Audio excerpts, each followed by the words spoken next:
एक पुराना गांव कुसुमपुर। चारों तरफ खेत, टूटी कच्ची सड़कें और रात होते ही ऐसा सन्नाटा कि जैसे हर चीज किसी डरावनी शक्ति के अधीन हो।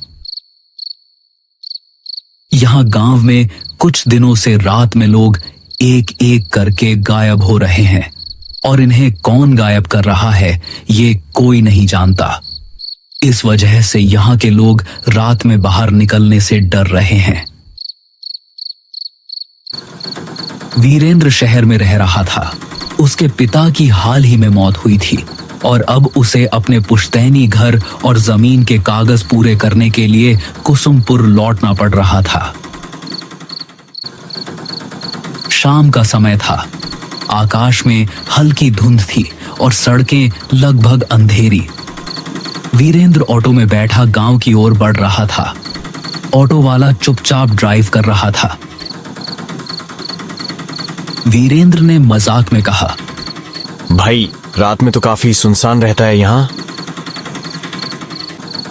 ऑटो वाला बस एक ही बात बोल पाया, साहब कोशिश करना रात को बाहर मत जाना। रास्ता लंबा और धूंध से भरा था। वीरेंद्र ने बाहर झांक कर देखा तो उसे सड़क किनारे खड़े पेड़ और खेतों के बीच से गुजरती अजीब सी परछाइयां दिखाई दी। हल्की हवा से पेड़ों की शाखाएं जैसे फुसफुसा रही हों। वीरेंद्र ने खुद से कहा, बस शहर में रहकर ही अच्छा था। ऑटो धीरे धीरे गांव के मुख्य चौक पर पहुंचा। वहां का दृश्य वीरेंद्र को हैरान कर गया। पूरे गांव में सन्नाटा था। कोई दुकानदार नहीं, कोई आदमी नहीं। चौपाल खाली थी। कुत्ते भी अपनी जगहों पर भौंक रहे थे। वीरेंद्र ने ऑटो वाले से कहा, भैया आप जाओ। ऑटो वाला सिर हिलाकर चुपचाप वहां से चला गया। वीरेंद्र अपने पुराने घर की ओर बढ़ा। पुराने रास्ते, टूटी सीढ़ियां और जर्जर दीवारें उसे बचपन की याद दिला रही थीं। घर का दरवाजा अजीब तरह से बंद था। वहीं उसे अपनी बचपन की दोस्त मंजरी दिखाई दी। मंजरी अब अकेली रह रही थी। उसका चेहरा थका हुआ और डरावना लग रहा था। मंजरी ने धीरे से कहा, और वीरेंद्र इतने साल बाद कैसे हो? क्या हालचाल है? और यहाँ आना कैसे हुआ? हाँ मंजरी, मैं ठीक हूं। मैं बस अपनी पुश्तैनी जमीन का कुछ काम पूरा करने आया था। लेकिन यह बताओ, ये गांव में इतना सन्नाटा क्यों है? वीरेंद्र, हर रात यहाँ कोई ना कोई आदमी गायब हो जाता है। कोई आवाज नहीं, कोई निशान नहीं। बस सुबह जमीन पर एक काला निशान मिलता है, जैसे किसी ने उन्हें जला दिया हो। वीरेंद्र ने हंसकर कहा, मंजरी, ये सब मनगढ़ंत बातें हैं। गांव वाले डरावनी कहानियां बनाते हैं। अगर तुम इसे हल्के में लोगे तो शायद बाद में पछताओगे। रात में बहुत अजीब चीजें होती हैं। आवाजें, परछाइयां और कभी-कभी नाम पुकारने वाली आवाजें। वीरेंद्र ने उसे शांत करने की कोशिश की, लेकिन उसके मन में डर बैठ गया। वह जानता था कि रात अब शुरू हो चुकी है और गांव का सन्नाटा धीरे धीरे उसे अपने घेरे में ले रहा है। रात गहरी होने लगी। वीरेंद्र घर के पुराने कमरे में बैठा, धुंध से ढकी खिड़कियों के बाहर झांक रहा था। हर खिड़की पर अजीब सी परछाइयां गुजर रही थीं। कभी हवा में फुसफुसाहटें, कभी दीवारों के पीछे किसी का नाम पुकारना। वीरेंद्र ने सोचा, यह सब अजीब है,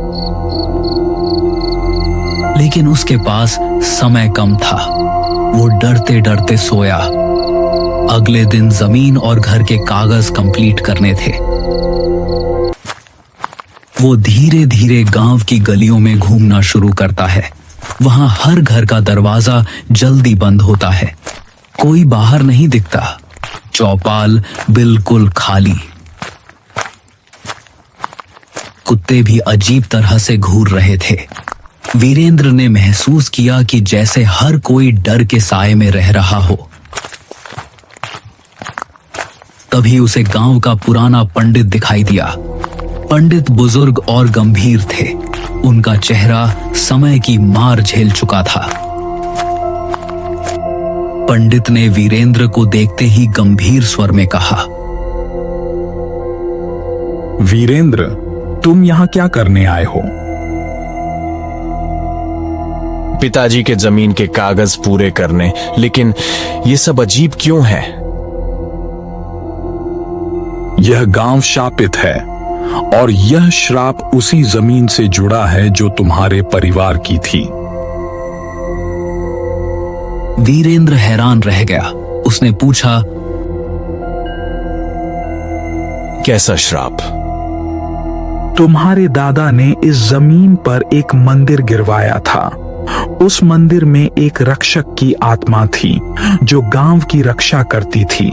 जब मंदिर टूट गया, आत्मा कैद हो गई। अब यह हर रात किसी इंसान की आत्मा खींचती है ताकि अपनी कैद से मुक्त हो सके। वीरेंद्र ने पंडित की बातों को बड़ी गौर से सुना, लेकिन उसके भीतर डर बैठ चुका था। वीरेंद्र ने पंडित की बातों को सोचते हुए रात बिताई। आसपास के धुंध और आवाजें उसे लगातार परेशान कर रही थीं। दीवारों के पीछे फुसफुसाहटें, हवाओं में नाम पुकारने की आवाजें और खिड़कियों से गुजरती काले साए उसे मानसिक रूप से कमजोर कर रहे थे। अगले दिन वीरेंद्र ने तय किया कि वह उस जगह जाएगा जहां मंदिर था। उसे जानना था कि क्या सच में यह श्राप उसके परिवार की गलती का परिणाम है। वीरेंद्र, मत जाओ वहां। यह खतरनाक है। तुम्हें शायद बचकर नहीं निकल पाओगे। मुझे सच्चाई जाननी है। अब डर कोई काम नहीं आएगा। रात का समय था। पूरा गांव वीरेंद्र को रोकने की कोशिश कर रहा था, लेकिन वीरेंद्र ने हिम्मत दिखाते हुए आगे बढ़ना तय किया। वीरेंद्र उस जगह पहुंचा। चारों तरफ जली हुई मिट्टी, टूटी दीवारें और बीच में एक पुराना बुझा हुआ दिया पड़ा था। वीरेंद्र ने धीरे से दिया जलाया। जैसे ही लौ उठी, जमीन हिलने लगी। हवा में सिसकारियां गूंजने लगी। वीरेंद्र का मन डर से कांप रहा था। तभी मंजरी वहां पहुंचती है, लेकिन उसका चेहरा बदल चुका था। उसकी आंखों में अब शैतानी शक्ति दिख रही थी। मंजरी इंसान नहीं थी। वो वही राक्षस की आत्मा थी जो मंदिर टूटने पर कैद हो गई थी। सालों से मंजरी गांव के लोगों को मार रही थी ताकि उन्हें अपने अंदर खींचकर श्राप से मुक्त हो सके। लेकिन अब वीरेंद्र के लौटने से उसकी कैद पूरी तरह टूटने वाली थी।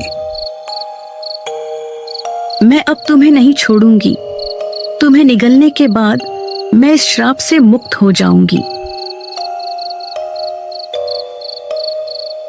नहीं, मुझे छोड़ दो। लेकिन आसपास धुआं फैल जाता है। धीरे धीरे वीरेंद्र गायब हो जाता है। गांव में अब केवल सन्नाटा और हवा में हल्की सिसकारियां रह जाती हैं। सुबह गांव में अफवाह फैलती है। वीरेंद्र भी उस राक्षस के चंगुल में फंस गया।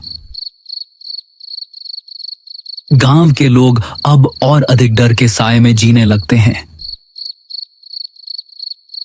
कुसुमपुर की धुंध अब और घनी हो जाती है। सड़कें, पेड़, खेत और पुराना घर सब कुछ जैसे वीरेंद्र की कमी को महसूस कर रहा हो। मंजरी अब पूरी तरह शक्ति में गांव में घूमती है। हर रात वह नए शिकार ढूंढती है और कोई नहीं जानता कि अगली रात किसका साया दीवारों पर रह जाएगा।